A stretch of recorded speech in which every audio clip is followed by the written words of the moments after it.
பாரம்பரியமிக்க களரிக்கலையை கேரள அரசு புறக்கணிப்பதாகவும் இடஒதுக்கீடு உட்பட எந்தவித நலத்திட்டங்களும் வழங்கப்படுவதில்லை என குற்றச்சாட்டு எழுந்துள்ளது.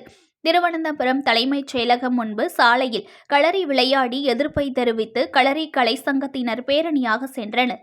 கேரளாவில் பாரம்பரியமிக்க கலைகளில் ஒன்றான களரிக்கலை பழமையான கலையானாலும் இன்றளவும் மாணவர்களின் ஆர்வம் குறையாமல் தொடர்ந்து அதிகரித்துக் கொண்டு வருகிறது.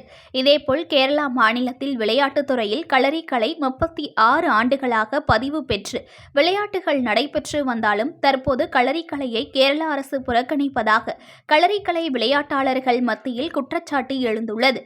மேலும் மாநில விளையாட்டு அமைச்சகத்தில் களரிக்கலை வளர்ச்சிக்கு போதுமான நிதி ஒதுக்கப்படுவதில்லை எனவும் பத்மஸ்ரீ உட்பட நாட்டின் உயரிய விருதுகள் பெற்றுத்தந்துள்ள களரிக்கலைகளின் பயிற்சியாளர்களுக்கு உரிய நலத்திட்டங்கள் வழங்காமல் அலைக்கழிக்கப்படுவதாகவும் விளையாட்டுத்துறை அமைச்சகத்தில் 36 ஆண்டு இடஒதுக்கீடு அடிப்படையில் வழங்கப்படவில்லை எனவும் குற்றம் சாட்டியதுடன் களரிக்கலை வளர்ச்சிக்கு உரிய நடவடிக்கை மேற்கொள்ள வேண்டும் என கோரி திருவனந்தபுரம் தலைமை செயலகத்தின் முன்பு களரிக்கலைகளை நிகழ்த்தியபடியே பேரணியாக சென்ற களரிக்கலை மாணவர்கள் மற்றும் பயிற்சியாளர்கள் தொடர்ந்து கேரளா விளையாட்டுத்துறை கவுன்சில் முன்பு முற்றுகை போராட்டத்தில் ஈடுபட்டனர். நியூஸ் 1 தமிழை லைக் பண்ணுங்க, கமெண்ட் பண்ணுங்க, ஷேர் பண்ணுங்க, மறக்காம சப்ஸ்கிரைப் பண்ணுங்க.